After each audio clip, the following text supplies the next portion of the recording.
गरीब आदमी को कर्ज की जरूरत पड़ गई, 1000 दिनार चाहिए। मैं कह चुका हूं कि दिरहम चांदी का होता था, दिनार सोने का। अब 1000 दिनार लेना है। तो जिस बंदे से उसने कहा, अगरचे वो नेक बंदा था, उसने कहा यार 1000 दिनार दे दो। तो कहने लगा कोई गवाह है तेरे पास? वो कहने लगा गरीबों का गवाह कौन होता है? हाँ एक गवाह है। कहा कौन? का मेरा रब, वो तेरे और मेरे बीच गवाह है। उसने कहा कोई कफील, अगर तू पैसे ना दे सके तो वो बाद में दे दे, या तुझे कुछ हो जाए तो वो दे दे। उसने कहा कफील भी मेरा अल्लाह ही है। मेरे पास अगर है तो रब करीम का नाम है, अगर एतमाद कर सकता है तो कर ले। बंदा नेक था, उसने कहा रब के नाम पे, रब की किफालत पे, अल्लाह को गवाह बना के मैं तैयार हूं तुझे 1000 देने को। उसने 1000 दिनार दे दिया। वक्त वापसी का तय हो गया।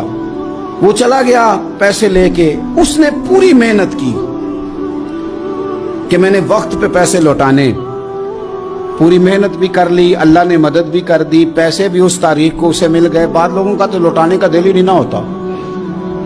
फरमाया हदीस पाक में कि तू लौटाने का इरादा कर, रब तेरी मदद भी फरमाएगा।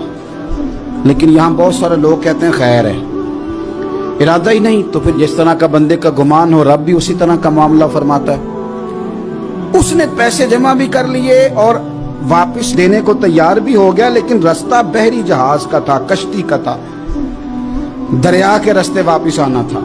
अब वो जब आ गया दरिया के किनारे तो बड़ी कोशिश की, पर वहां उसे कोई कश्ती नहीं मिली। वक्त पे पैसे लौटाने हैं, सफर करना है, अब सवारी मुयस्सर नहीं है। सोच सोच के परेशान था कि मैंने तो अल्लाह के नाम पे लिए। अचानक दिल में एक तजवीज आई। उसने एक लकड़ी ली, लकड़ी को अंदर से खोला, 1000 दिनार उसमें भरा। बुखारी पढ़ रहा हूँ, और साथ एक खत भी लिखा कि यार मैं पैसे पहुंचाना चाहता था पर मुझे कोई चीज नहीं मिली दरिया के उस पार आने, अल्लाह के नाम पर तेरी तरफ रवाना कर रहा हूँ। और ये कह के वो लकड़ी दरिया में रख दी। वो लकड़ी डूब गई है, वापस आ गया। वो जिसने पैसे लेने थे वो ऐन मुकर्ररा वक्त पर दरिया किनारे आया। सुबह से सरे शाम तक उसने इंतजार किया। दिल ढलने लगा तो दिल में ख्याल आ गया कि यार नहीं, उसने देने ही नहीं, झूठा वादा कर गया, पहुंचा ही नहीं वक्त पे। अब जब वापस लौटने लगा तो अचानक दरिया में एक लकड़ी तैरती हुई दिखाई दी। कहने लगा ले जाता हूं, शाम को रोटियां पकाने के काम आएगी, ईंधन बना के जला लूंगा, हंडिया पक जाएगी। लकड़ी उठा के जलाने के लिए घर लाया। गुमान था कि वो नहीं आया वादा करके। अल्लाह को कफील और वकील बना के और गवाह बना के फिर भी नहीं आया। लकड़ी लेके घर गया, बुखारी है, और जब उसको चीरा ना कि मैं इसकी आग जलाऊंगा, खोला तो अंदर से 1000 दिनार भी निकल आया, खत भी निकल आया। अब जरा समझना, उसके दिल में बात किसने डाली कि तू लकड़ी में पैसे डाल दे? अल्लाह ने। उस बंदे को मुकर्ररा वक्त पे किनारे भेजा किसने? लकड़ी सिर्फ उसी के हाथ आई तो ये बंदोबस्त किया किसने? अल्लाह ने। घर जाके चीरी तो पैसे बाहिफाजत उस तक पहुंचाए किसने? तो फिर हमें भी तवज्जो अल्लाह की जानिब भी करनी चाहिए। हमारे पे दिल की तवज्जो रब की तरफ ही होनी चाहिए ना। हमें इधर उधर जाने की, देखने की, बंदों पर गौर करने की जरूरत क्या है? वो पैसे पहुंच गए, ये वहां अपनी जगह पे परेशान था। इसने 1000 दिनार और जमा किया।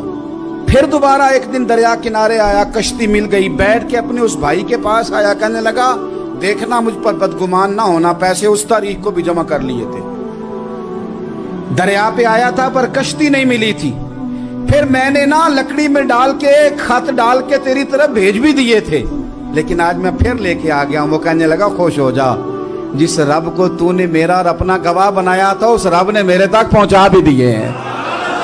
जब लोग अल्लाह को गवाह बनाते हैं, रब की जानिब अपनी तवज्जो करते हैं, अपनी चाहतों, ख्वाहिशात और अपनी सारी चिट्ठियां अपने रब करीम की रहमत की तरफ रवाना करते हैं, फिर अल्लाह अपने बंदों को मायूस नहीं करता। अल्लाह अपने बंदों को नवाज देता है।